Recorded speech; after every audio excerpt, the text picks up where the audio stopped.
Hello student, 2025 বৰ্ষৰ matric পৰীক্ষাৰ বাবে আজিৰে পৰা আমি মেথছৰ চেপ্টাৰ ওয়াইজ কমন কুৱেশ্যনছ বিলাক তোমালোকক দেখাবলৈ গৈ আছো আৰু এই কমন বিলাক আমি তোমালোকক এনে দি থকা নাই আৰু এইবিলাক আমি ধুনিয়াকে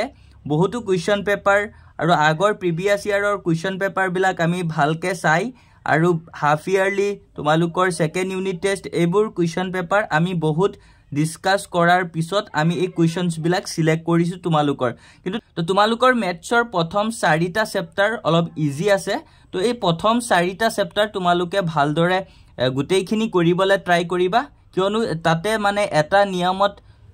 নিয়মটো এটা আছে কিন্তু মেথছ বিলাক বহুত আছে সো তোমালোকে প্ৰথম 4টা চেপ্টাৰ অলপ ভালকে চাবা তো আমি তোমালোকক কমন দিম চেপ্টাৰ 5 ৰ পৰা পঞ্চম অধ্যায়ৰ পৰা তোমালোকক আমি কমন দিবলৈ গৈ আছো তো তোমালোকৰ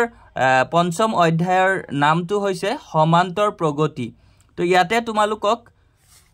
সব কুৱেশ্যন তোমালোকে প্ৰেক্টিস কৰিব নালাগে 2025 বৰ্ষৰ মেট্ৰিক পৰীক্ষাৰ কাৰণে তোমালোকে আমি বাছি দিয়াখিনি যদি ভালদৰে প্ৰেক্টিস কৰা তেতিয়া কিন্তু তোমালোকে ভাল এটা মাৰ্কস পাই যাব পাৰিবা তো ইয়াতে তোমালোকৰ অনুশীলনী 5.1 তো ইয়াতে তোমালোকৰ 1 নম্বৰ 2 নম্বৰ এইবিলাক তোমালোকৰ চাব নালাগে এইবিলাক একো নাহে তোমালোকৰ তাৰ পিছত তোমালোকে মেথছৰ ক্ষেত্ৰত তোমালোকে চাবা যে উদাহৰণ 3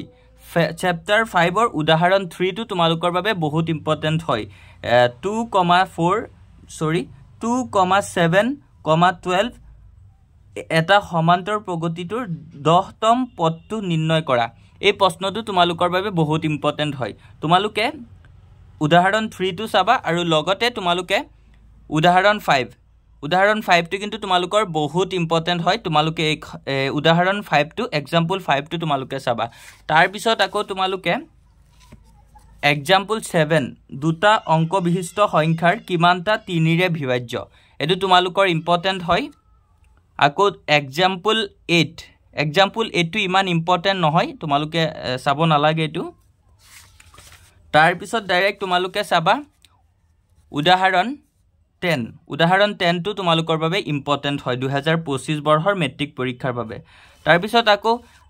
আৰু তোমালোকে 5.1 ৰ আৰু একো চাব নালাগে ইয়াতে কৈ থকা উদাহৰণ কেইটা যদি ভালকে প্ৰেক্টিস কৰি দিয়া তেন্তে হৈ যাব তাৰ পিছত তোমালোকৰ অনুশীলনী 5.2 তোমালোকে 1 নম্বৰ প্ৰশ্নটো প্ৰেক্টিস কৰিব নালাগে তোমালোকে 2 নম্বৰ প্ৰশ্নটোৰ তলৰ প্ৰতিটোৱে শুদ্ধ উত্তৰটো বাছি উলোৱা আৰু কাৰণ দৰ্হুৱা তো ইয়াতে তোমালোকে যিকোনো এটা এইকিটা দুটাৰ এই 2 নম্বৰৰ পৰা তোমালোকক কিন্তু এমসিকিউ এটা দি দিব পাৰে ইয়াৰ পৰা তো তোমালোকে এটো এমসিকিউ টাইপৰ কোৱেশ্চন হয় 1 আৰু 2 দিয়া আছে তো এই দুটা তোমালোকে অলপ ভালদৰে চাই লবা এই দুটাৰ পৰা এটা এমসিকিউ আহি যাব পাৰে আৰু লগতে তোমালোকৰ তলৰ সমান্তৰ প্ৰগতিসমূহ খালী গড় কেইটাৰ লুপ্ত পদসমূহ নিৰ্ণয় কৰা তো ইয়াতে তোমালোকৰ 1 আৰু 2 এই দুটাই তোমালোকৰ চালে হ'ব আৰু বাকি ইমান চাই থাকিব নালাগে ইয়াতে 4-5 নম্বৰ লৈকে আছে এইকিটা তোমালোকৰ চাব নালাগে তাৰ পিছত আকৌ নেক্সট তোমালোকে কুৱেশ্চন নম্বৰ 4 আৰু কুৱেশ্চন নম্বৰ 5 কুৱেশ্চন নম্বৰ 4 আছে 3 8 13 18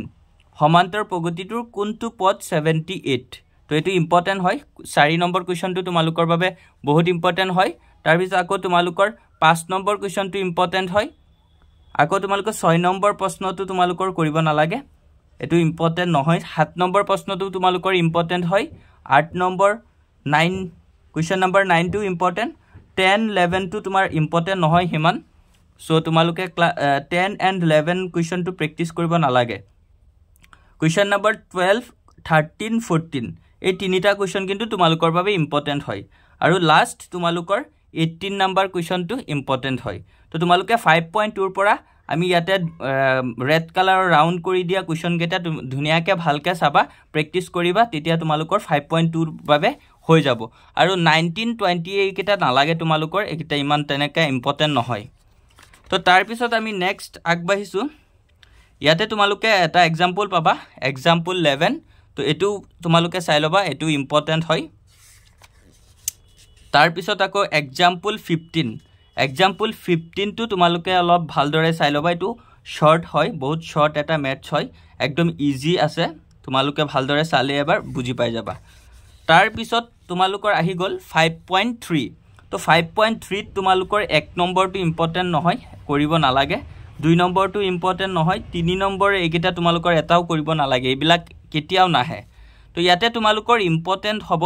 question number 4 question number 5 question number 7 question number 8 question number 9 and question number 10 ইয়াতে 6 11 এইকেইটা তোমালোকৰ একদম কৰিব নালাগে এইকেইটা কেতিয়াও নাহে আকৌ তোমালোকৰ 12 13 14 এই তিনটা কোৱেশ্যনও তোমালোকৰ ইম্পৰ্টেন্ট আছে 15 নম্বৰটো তোমালোকৰ কৰিব নালাগে 15 নম্বৰটো ইম্পৰ্টেন্ট নহয় আকৌ লাষ্টত তোমালোকৰ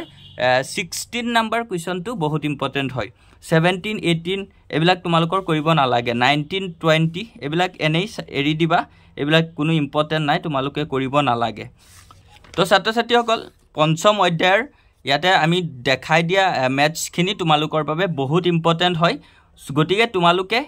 চ্যাপ্টাৰ 5 ৰ আমি ৰাউন্ড সিন কৰি দিয়া ৰেড কালাৰৰ ৰাউন্ড সিন কৰি দিয়া খিনি তোমালোকে ভালদৰে চাবা ইয়াৰ বাহিৰে তোমালোকে আৰু একো চাব নালাগে চ্যাপ্টাৰ 5 ত তো ছাত্ৰ ছাত্ৰীসকল আজিৰ ভিডিও তোমালোকৰ বাবে আমি চ্যাপ্টাৰ 5 ৰ ইম্পৰ্টেন্ট ম্যাথছ বিলাকে দিছো তোমালোকে যদি এনেদৰে বাকি চ্যাপ্টাৰ বিলাকৰ চ্যাপ্টাৰ ওয়াইজ এনেদৰে ইম্পৰ্টেন্ট ম্যাথছ বিলাক লাগে তেনে তোমালোকে আমাক কমেন্টস কৰিবা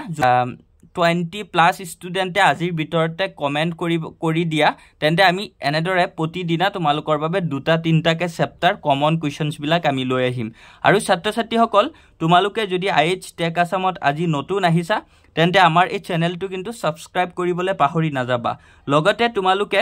যদি ম্যাথছৰ নিউ প্যাটাৰ্নৰ এমসিকিউ খিনি তোমালোকে লব বিচৰা তেন্তে তোমালোকে আইএইচ টেক আসামৰ অফিচিয়েল নাম্বাৰ 6002994303 এই নাম্বাৰত তোমালোকে কন্টাক্ট কৰি ম্যাথছৰ এমসিকিউ খিনি লব পাৰিবা তো আজিৰ ভিডিও এখিনি আছিল আশা কৰো ভিডিওটো তোমালোকৰ বাবে বহুত হেল্পফুল গতিকে ভিডিওটোত এটা লাইক কৰি দিবা আৰু আমাৰ এই চেনেলত আজি নতুন আহিলে চেনেলটো সাবস্ক্ৰাইব কৰি দিবা থ্যাংক ইউ ফৰ ওয়াচিং